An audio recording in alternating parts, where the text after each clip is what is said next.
ನಮಸ್ಕಾರ ದೇವ್ರು, ಎಲ್ರು ಹೇಗಿದ್ದೀರಾ? ಇವತ್ತು ತಿಂಡಿದ ಫೋಟೋನ ಹೊಡ್ಕೊಳಕ್ಕಾಗ್ಲಿಲ್ಲ. ಅದಕ್ಕೆ ನಮ್ಮ ಆಂಟಿ ತಿಂಡಿ ಹಾಕೊಳ್ಳೋ ತನಕ ಕಾದಿದ್ದು ಫೋಟೋ ಹೊಡ್ಕೊಂಡಿದೀನಿ. ತಿಂಡಿ ತಿಂದು ಮತ್ತೆ ಗುದ್ಲಿ ತಗೊಂಡು ತೋಟಕ್ಕೋಣ ಅಂತ ಹೊರಟೆ. ಇವತ್ತೇನಪ್ಪ ಕೆಲಸ ಅಂತ ಹೇಳಿದ್ರೆ, ಮಳೆ ಜಾಸ್ತಿ ಬರ್ತಾ ಇರೋದ್ರಿಂದ ತೋಟ ತುಂಬಾ ನೀರು ನಿಂತ್ಕೊಂಡ್ಬಿಟ್ಟಿದ್ವು. ಶೀತಕ್ಕೆ ಹಳ್ಳೊಂದು ಇರಲ್ಲ, ಎಲ್ಲ ಉದ್ರೋಗ್ಬಿಡ್ತವೆ. ಅದಕ್ಕೋಸ್ಕರ ನಾನು ಗುದ್ಲಿ ತಗೊಂಡ್ ಬಂದಿದ್ದೀನಿ. ಗುದ್ಲಿ ತಗೊಂಡು ಸಣ್ಣದಾಗ ಒಂದು ಕಾನಿ ಮಾಡಿದೆ. ಅಷ್ಟರಲ್ಲಿ ನಮ್ ತೆಂಗಿನ ಗಿಡನೆಲ್ಲ ಒಂದ್ಸಲ ಫುಲ್ ಸುತ್ತಾರ್ದೆ. ಆಮೇಲೆ ನಮ್ ತೋಟಕ್ಕೆ ಇವರೆಲ್ಲ ಬರಕ್ ಶುರು ಮಾಡಿದ್ರು. ಆಮೇಲೆ ನಮ್ಮ ಮದಣ್ಣ ಬಂದ, ಅವನಿಗೆ ದುಡ್ಡು ಕೊಟ್ಟು ನಾನು ಅವ್ರ ಹತ್ರ ಹೋದೆ. ಆಮೇಲೆ ಗೊತ್ತಾಯ್ತು ನನಗೆ ಇವರೆಲ್ಲ ಜಮೀನ್ ಸರ್ವೆ ಮಾಡಕ್ ಬಂದಾರೆ ಅಂತ. ಆಮೇಲೆ ನಮ್ಮ ಅಜ್ಜಣ್ಣ ಬಂದ,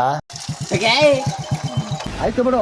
ಬೈಕ್ ತಗೊಂಡು ಸೀದಾ ಕೋಡಿ ಹತ್ರ ಹೋದೆ. ಅಲ್ಲಿ ಗುದ್ಲಿ ತೊಳ್ಕೊಂಡೆ, ಆದ್ರೆ ಬೈಕ್ ತೊಳೆದಿಲ್ಲ.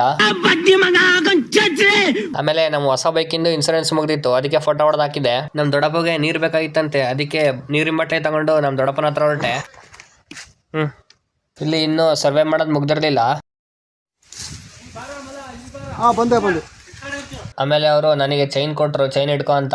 ಊಟ ಇಲ್ಲಿಗೆ ತರಿಸಿದ್ರು, ಮನೆಗೇನು ಹೋಗಿಲ್ಲ. ಇಲ್ಲೇ ಊಟ ಮಾಡ್ಕೊಂಡು ಮತ್ತೆ ಸರ್ವೆ ಮಾಡಕ್ ಶುರು ಮಾಡಿದ್ರು.